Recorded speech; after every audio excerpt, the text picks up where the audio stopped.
A los 67 años, cuando muchos creen que ya todo está dicho, Hugo Sánchez vuelve a sorprender al mundo. Una boda tardía, un amor discreto y un misterio que durante meses mantuvo a todos en vilo. ¿Dónde se celebró realmente su matrimonio? Hoy, el legendario goleador rompe el silencio y revela el lugar exacto de una ceremonia cargada de simbolismo, recuerdos y emociones profundas. ¿Por qué eligió ese sitio y no otro? ¿Qué detalles se mantuvieron en secreto hasta ahora? Prepárate para descubrir una historia que mezcla amor, tiempo y decisiones inesperadas. Comenta 1 si quieres ver el video completo y conocer toda la verdad que Hugo Sánchez decidió contar solo ahora. A medida que se van uniendo las piezas, la historia del matrimonio de Hugo Sánchez adquiere una dimensión mucho más profunda de lo que muchos imaginaban. Durante meses, el exdelantero mantuvo en absoluto silencio un detalle clave: el lugar donde decidió dar el sí quiero a los 67 años. No fue una casualidad ni una elección de última hora. Todo estuvo cuidadosamente pensado, casi como si se tratara del último gran gol de su vida personal. Según se ha podido reconstruir, Hugo eligió un entorno íntimo, lejos del ruido mediático y de los grandes flashes que marcaron su carrera deportiva. Nada de salones ostentosos ni ceremonias multitudinarias. El sitio elegido tenía un valor emocional enorme, ligado a una etapa de calma, reflexión y renacimiento personal. Allí, rodeado solo de un círculo muy reducido de personas de absoluta confianza, el exfutbolista quiso sellar una historia de amor madura, serena y consciente. Quienes estuvieron presentes hablan de una ceremonia sobria pero profundamente emotiva. Hugo, visiblemente conmovido, habría dedicado unas palabras en las que recordó que la vida, al igual que el fútbol, no siempre se gana en la primera jugada. Hay partidos largos, llenos de pausas, de silencios y de segundas oportunidades. Esa frase, según los asistentes, dejó a más de uno con lágrimas en los ojos. El lugar, ahora revelado, no fue elegido por su lujo, sino por su significado. Allí había pasado momentos decisivos en los últimos años, lejos de los estadios y de la presión pública. Fue el espacio donde aprendió a vivir sin aplausos, a escucharse y a reencontrarse consigo mismo. Justamente por eso quiso que ese sitio fuera testigo de su compromiso final, un compromiso que no busca titulares, sino estabilidad y verdad. Para muchos seguidores, esta revelación cambia por completo la imagen de Hugo Sánchez. Ya no solo es el ídolo eterno del fútbol, sino un hombre que se permitió amar sin prisa, esperar sin miedo y apostar por la felicidad incluso cuando otros creen que ya es tarde. Su boda, lejos de ser un simple evento, se convierte en un mensaje poderoso. Nunca hay una edad límite para empezar de nuevo. Si admiras la trayectoria y la valentía de Hugo Sánchez, dale like al video ahora mismo y acompáñanos en el resto de esta historia llena de emociones, secretos y decisiones que solo se toman con el corazón. El silencio íntimo que rodeó su boda a los 67 años contrasta de forma casi brutal con el estruendo que acompañó los años en los que Hugo Sánchez se convirtió en una figura universal. Para entender la magnitud de ese contraste, es necesario retroceder varias décadas, a un tiempo en el que su nombre comenzaba a pronunciarse con asombro en los estadios y a escribirse con tinta indeleble en la historia del fútbol. A finales de los años 70, cuando Hugo aún era un joven delantero mexicano que despertaba curiosidad más que certezas, ya existían señales que hoy, con la perspectiva del tiempo, parecen premonitorias. En Ciudad de México, durante los entrenamientos con Pumas de la UNAM, algunos compañeros recuerdan su obsesión casi enfermiza por la perfección técnica. No se marchaba del campo hasta repetir una chilena decenas de veces, incluso cuando el sol ya caía sobre el Estadio Olímpico Universitario. Aquellos gestos, entonces vistos como extravagancias, eran en realidad el primer indicio de una mentalidad que no aceptaba límites. El verdadero punto de inflexión llegó en 1981, cuando cruzó el Atlántico para instalarse en España. Su fichaje por el Atlético de Madrid marcó el inicio de una etapa decisiva. Madrid no era solo una ciudad, era un examen permanente. Cada partido en el Vicente Calderón se vivía como un juicio público. Y fue precisamente en ese entorno hostil y exigente donde Hugo empezó a construir su leyenda. Los goles llegaron con una mezcla de potencia, elegancia y una capacidad acrobática que dejaba al público en silencio durante un segundo, antes de estallar en aplausos.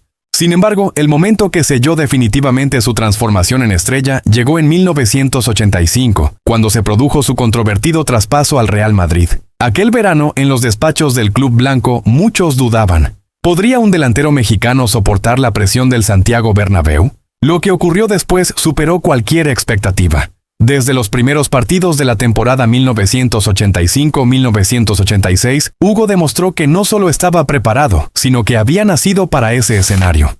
Cada gol parecía una declaración de principios. Las chilenas, ejecutadas con una precisión casi artística, se convirtieron en su sello personal. No eran simples acrobacias, eran mensajes. En ellas se mezclaban disciplina, orgullo y una confianza absoluta en sí mismo. En los pasillos del Bernabéu se comentaba que Hugo entrenaba movimientos específicos en soledad, estudiando el ángulo exacto del salto y el impacto del balón, años antes de que el término preparación individualizada se pusiera de moda. El reconocimiento no tardó en llegar. Entre 1985 y 1990, Hugo Sánchez conquistó el trofeo Pichichi en 5 ocasiones, un récord que lo situó en una dimensión reservada solo para los grandes mitos. Pero más allá de los premios, hubo noches concretas que marcaron su consagración definitiva. Una de ellas en abril de 1987, cuando anotó 4 goles en un solo partido de liga. Aquella noche, Madrid se rindió por completo. Ya no era el mexicano, era simplemente Hugo, el goleador inevitable. Curiosamente, en medio de ese éxito desbordante, comenzaron a aparecer señales que hoy adquieren un nuevo significado. Personas de su entorno recuerdan que, tras los grandes partidos, Hugo evitaba las celebraciones prolongadas. Prefería volver a casa temprano, revisar vídeos de sus goles y anotar detalles en cuadernos personales. Ese hábito, casi invisible para la prensa, revelaba una dualidad: el hombre que brillaba ante millones y el individuo reservado que necesitaba silencio para sostener su equilibrio. El Mundial de 1986, celebrado en México, añadió otra capa a su fama. Jugar en casa, bajo la mirada de todo un país, fue una experiencia tan gloriosa como asfixiante. Aunque el torneo no terminó como muchos soñaban, Hugo emergió de él con una proyección internacional aún mayor. Su imagen recorrió Europa y América Latina, consolidándolo como el futbolista mexicano más influyente de su generación. A finales de los 80, su nombre ya no se asociaba solo a goles, sino a una forma de entender el éxito. Hugo representaba al jugador que se había construido a sí mismo, que había salido de un contexto lejano al epicentro del fútbol mundial para imponerse en él. Esa narrativa, repetida en medios y conversaciones, alimentó una fama que trascendía el deporte. Pero incluso en la cima, hubo momentos que pasaron desapercibidos y que hoy parecen claves. En 1989, tras un partido especialmente intenso, fue visto caminando solo por las calles de Madrid, sin escoltas ni acompañantes. Un periodista que lo reconoció relató años después que Hugo parecía más pensativo que eufórico. Como si, en medio del éxito absoluto, ya estuviera preguntándose qué vendría después. Ese contraste entre el ruido exterior y la introspección interna acompañó a Hugo durante toda su etapa de gloria. Mientras los titulares hablaban de récords, títulos y ovaciones interminables, él comenzaba a construir, casi en silencio, una relación distinta con la fama y con el tiempo. Un proceso lento, invisible entonces, que hoy ayuda a entender al hombre que décadas más tarde optaría por una boda discreta, lejos de los focos, después de haber vivido durante años bajo una luz imposible de ignorar. Para comprender la intensidad con la que Hugo Sánchez vivió sus años de gloria, es imprescindible retroceder mucho más atrás, hasta una etapa poco conocida y marcada por la dureza: su infancia en la Ciudad de México. Antes de los focos, de los estadios europeos y de los récords históricos, existió un niño inquieto, criado en un entorno donde nada estaba garantizado y donde cada logro debía ganarse con esfuerzo diario.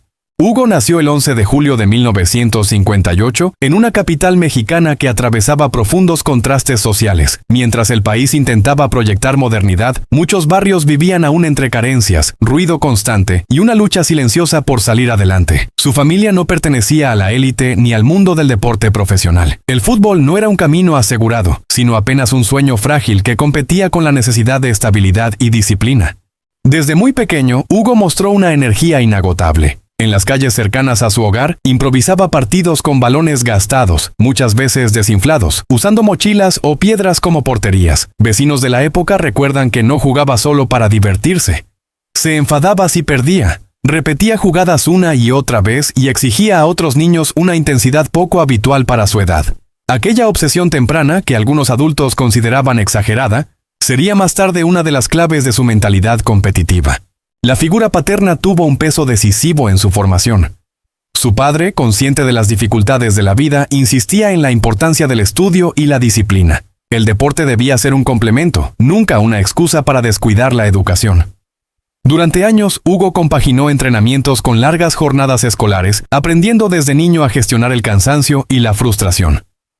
Hoy, quienes lo conocieron entonces señalan que esa exigencia temprana le enseñó a no rendirse cuando el cuerpo decía basta.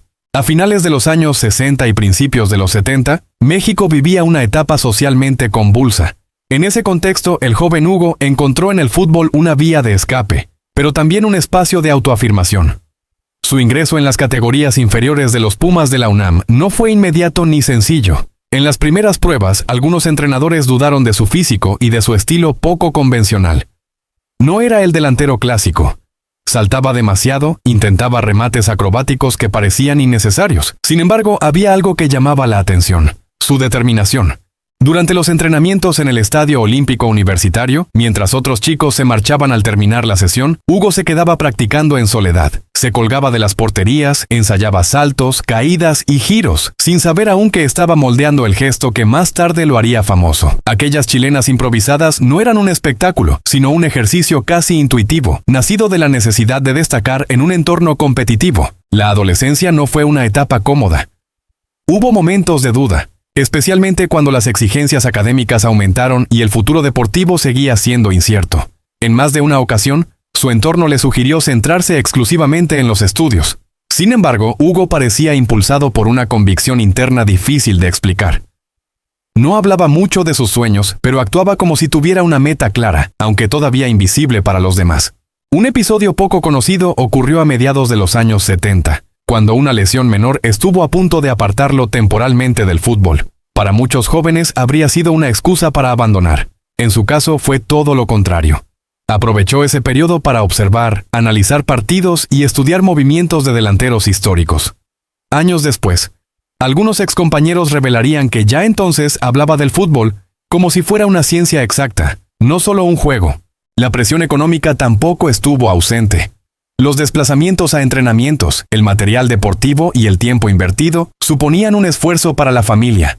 Hugo aprendió pronto el valor del sacrificio ajeno, algo que marcaría su relación futura con el éxito y el dinero. Esa conciencia temprana explica, en parte, por qué nunca dio nada por sentado, ni siquiera en sus mejores años.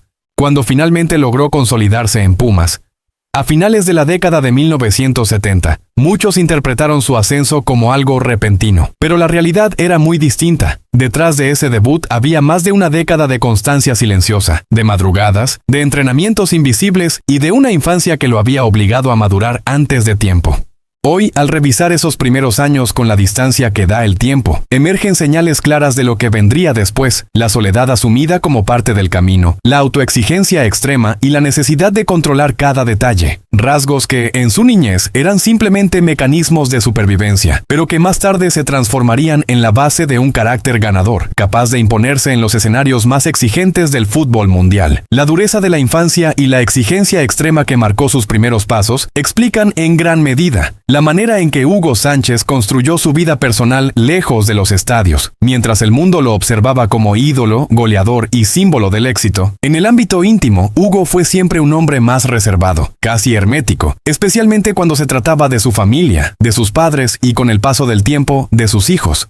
La relación con sus padres fue uno de los pilares silenciosos de su carácter. Su padre, hombre estricto y disciplinado, nunca permitió que el talento deportivo se convirtiera en excusa para la complacencia. Incluso cuando Hugo ya despuntaba en Pumas y comenzaba a ser conocido a nivel nacional, seguía escuchando en casa la misma advertencia: el éxito es frágil y la fama pasajera. Ese mensaje, repetido durante años, quedó grabado con fuerza. Hoy, personas cercanas a la familia revelan que Hugo solía llamar a su padre antes de partidos importantes, no para hablar de fútbol, sino para escuchar una voz que lo devolvía a la realidad. Su madre, en cambio, representaba el equilibrio emocional. Fue quien lo sostuvo en los momentos de duda y quien le recordó que, detrás del personaje público, existía un hijo que necesitaba afecto y estabilidad. Durante su etapa en España, especialmente en los años más intensos en Madrid, Hugo mantenía un contacto constante con ella. En una época sin redes sociales ni comunicación instantánea, las llamadas internacionales se convertían en rituales imprescindibles, pequeños refugios emocionales frente a la presión constante. Cuando su carrera alcanzó el punto más alto, su vida personal comenzó a transformarse. La fama abrió puertas, pero también impuso distancias.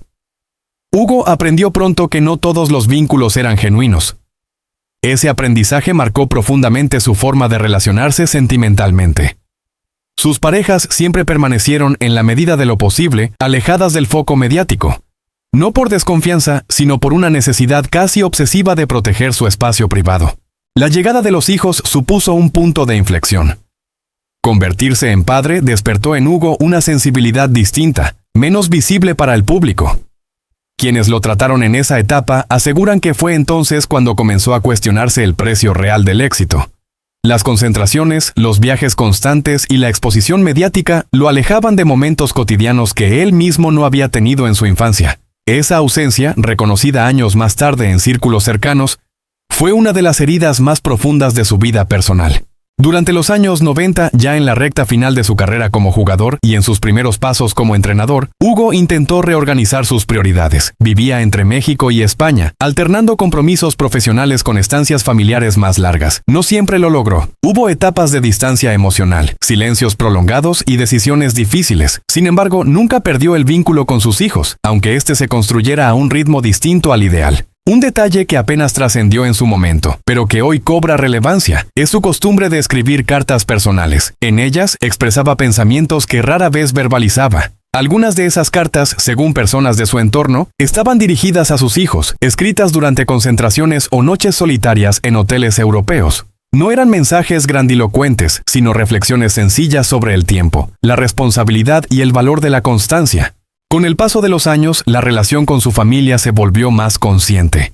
Hugo empezó a entender que la verdadera estabilidad no se encontraba en los títulos ni en los aplausos, sino en los lazos que perduran cuando el ruido se apaga. Esa comprensión fue lenta y en ocasiones dolorosa. Requirió aceptar errores, reconocer ausencias y aprender a escuchar sin imponer.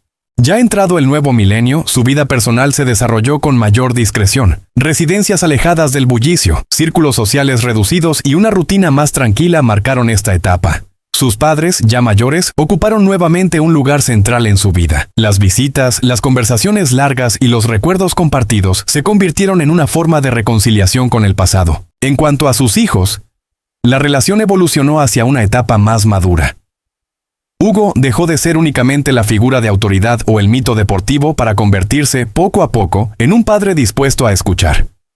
Ese cambio no fue inmediato ni sencillo, pero fue constante. Hoy, quienes conocen su entorno aseguran que es en ese ámbito donde se percibe con mayor claridad su transformación personal. Todos estos elementos, la influencia de sus padres, la complejidad de la paternidad, las decisiones tomadas en silencio, ayudan a entender al hombre que, décadas después, eligió vivir su matrimonio lejos de los focos.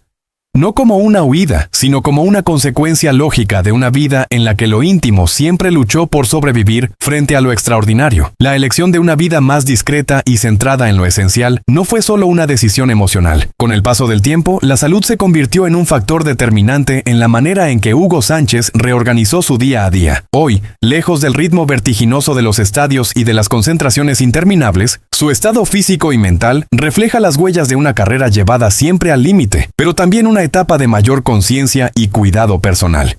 Desde hace más de una década, quienes siguen de cerca su trayectoria han notado cambios evidentes. Ya a finales de los años 2000, durante algunas apariciones públicas en México y España, Hugo mostraba señales de desgaste físico propias de un exdeportista de alto rendimiento, molestias articulares, rigidez en las rodillas y una movilidad más contenida. Nada extraordinario para alguien que sometió su cuerpo durante años a impactos constantes, saltos acrobáticos y entrenamientos extremos, pero sí indicios claros de que el tiempo comenzaba a pasar factura. En entrevistas concedidas en Ciudad de México en la última década, el propio Hugo ha dejado entrever, sin dramatizar, que su rutina diaria ya no gira en torno a la exigencia física, sino al equilibrio. Caminar, ejercicios de bajo impacto y sesiones de estiramiento forman parte de sus hábitos actuales. Personas de su entorno aseguran que presta especial atención a la salud de sus articulaciones, conscientes de que las famosas chilenas que lo hicieron inmortal también aceleraron el desgaste de su cuerpo. Un aspecto que ha cobrado especial relevancia en los últimos años es su salud mental y emocional. Tras décadas viviendo bajo presión constante, Hugo comenzó a valorar el silencio como una necesidad terapéutica. A partir de 2015, aproximadamente, redujo notablemente su exposición mediática. Ya no aceptaba cualquier invitación ni cualquier entrevista. Este cambio, interpretado en su momento como distanciamiento, hoy se entiende como una forma de autoprotección. En Madrid, ciudad donde pasó algunos periodos recientes, se le ha visto llevando una vida tranquila, lejos de los focos, paseos discretos, encuentros reducidos y una rutina marcada por horarios regulares. Según personas cercanas, duerme más horas que en el pasado y evita desplazamientos innecesarios. Detalles aparentemente simples, pero significativos para alguien que durante años vivió en constante movimiento. También ha habido señales que, vistas con perspectiva, explican su actual manera de vivir. A comienzos de la década de 2010, tras una etapa especialmente intensa como comentarista y figura pública, Hugo experimentó episodios de agotamiento profundo. No se trató de problemas graves ni de hospitalizaciones públicas, pero sí de advertencias claras de su propio cuerpo.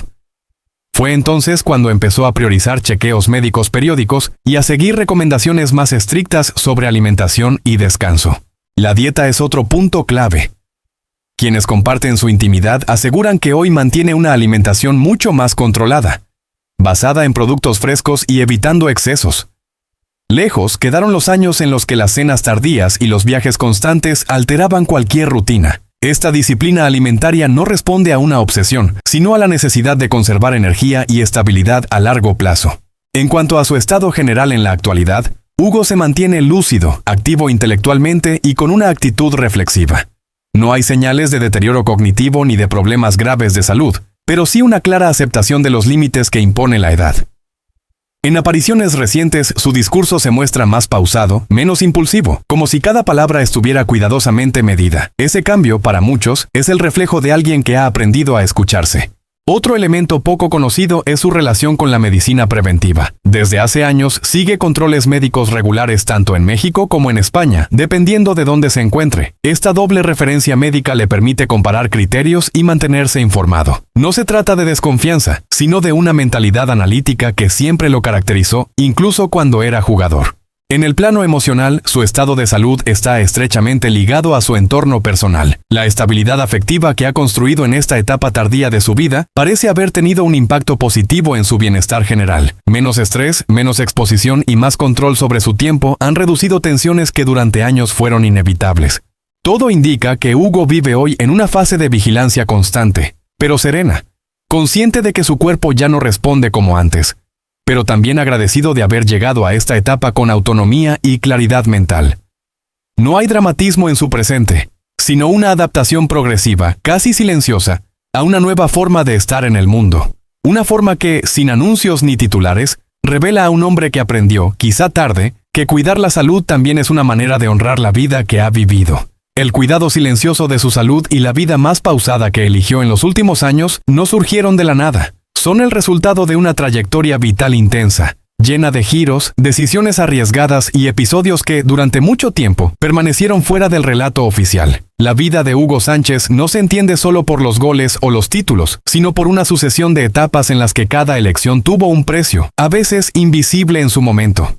Tras consolidarse como leyenda en el Real Madrid a finales de los años 80, Hugo entró en una fase de transición compleja. A comienzos de los 90, cuando el ritmo físico ya no era el mismo y el fútbol europeo comenzaba a cambiar, se enfrentó a una realidad que muchos ídolos evitan reconocer. La carrera del jugador no es eterna. Entre Madrid, Austria y posteriormente México, sus últimos años como futbolista estuvieron marcados por la búsqueda de un nuevo equilibrio entre competitividad y aceptación del tiempo.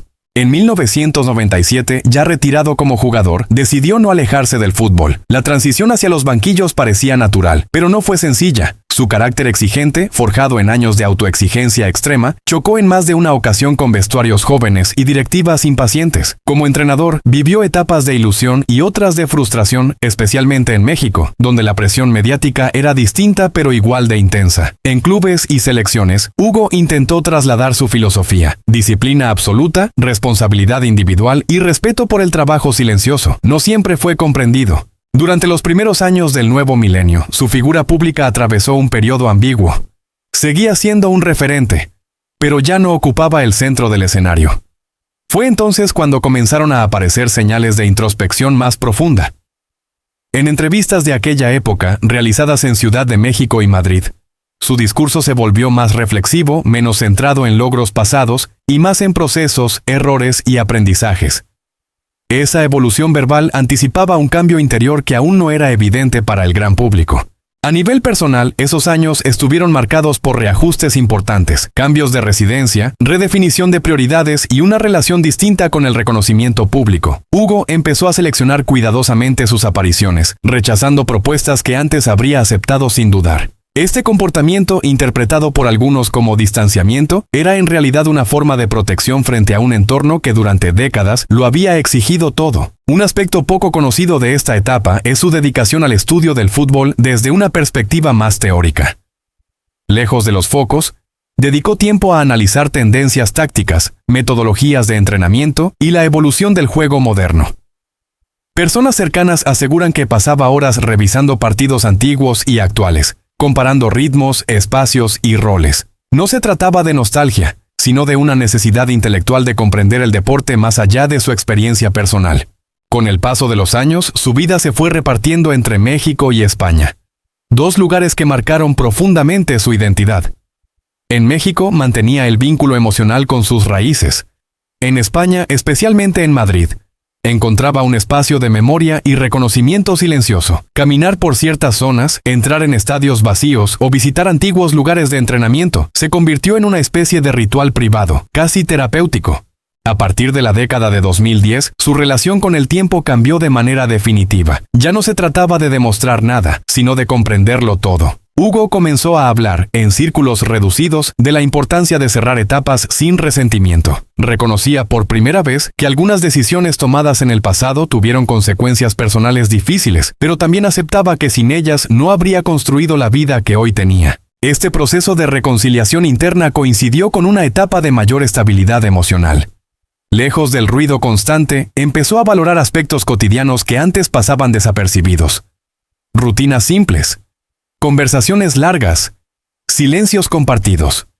La figura pública se fue diluyendo para dar paso a un hombre más consciente de sus límites y de su historia completa, no solo de sus capítulos más brillantes. Incluso su manera de hablar del éxito se transformó. En apariciones más recientes, ya no lo define por títulos o cifras, sino por la capacidad de sostenerse en el tiempo sin perder la coherencia personal. Esa definición aparentemente simple resume décadas de aprendizaje, caídas y reconstrucciones internas. La vida de Hugo Sánchez, vista en su totalidad, es la de alguien que pasó del ruido absoluto a un silencio elegido, del reconocimiento masivo a la introspección, de la exigencia constante a una vigilancia serena de sí mismo.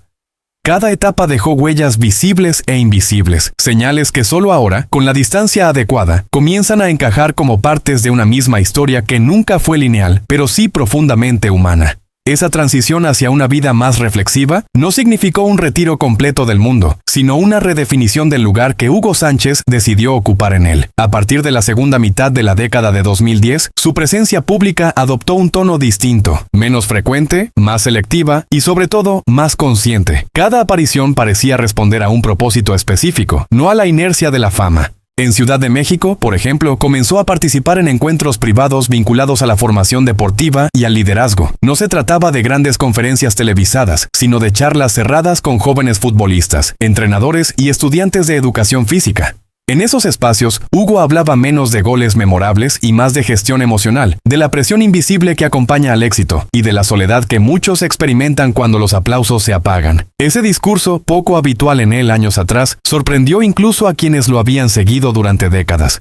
En paralelo, mantuvo una relación intermitente con los medios, especialmente en España. En Madrid, ciudad que marcó su identidad pública, aceptó algunas entrevistas puntuales en las que revisitó episodios de su carrera desde una óptica más crítica. Sin dramatizar, reconocía que hubo momentos en los que el personaje superó al individuo. Estas confesiones, hechas con calma y sin intención de polémica, revelaron facetas que durante años permanecieron ocultas tras la imagen del goleador infalible. Otro capítulo relevante de su vida en esta etapa fue su acercamiento a proyectos educativos vinculados al deporte. Aunque nunca buscó protagonismo institucional, colaboró en iniciativas orientadas a la formación integral de jóvenes atletas. Su interés no estaba centrado únicamente en el rendimiento, sino en la construcción de una identidad sólida fuera del campo.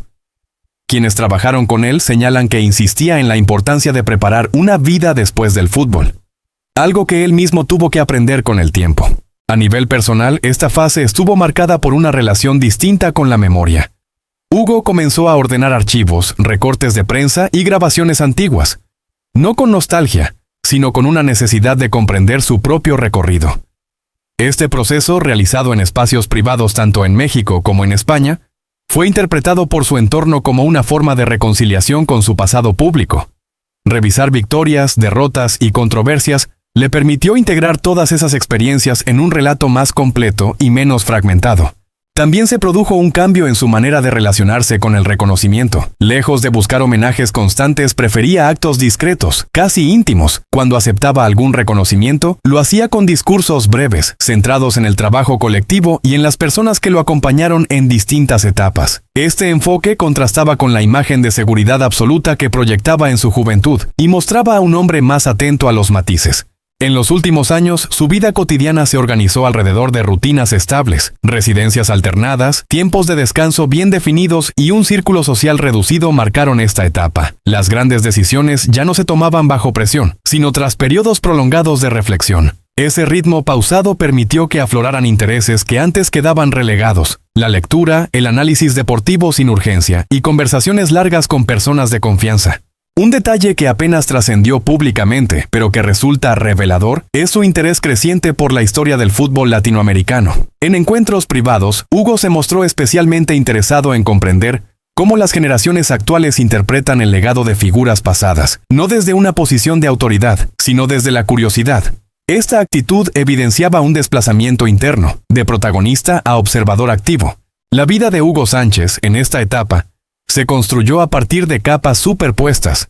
El ídolo seguía existiendo en la memoria colectiva, pero convivía con un hombre que había aprendido a vivir sin necesidad de validación constante.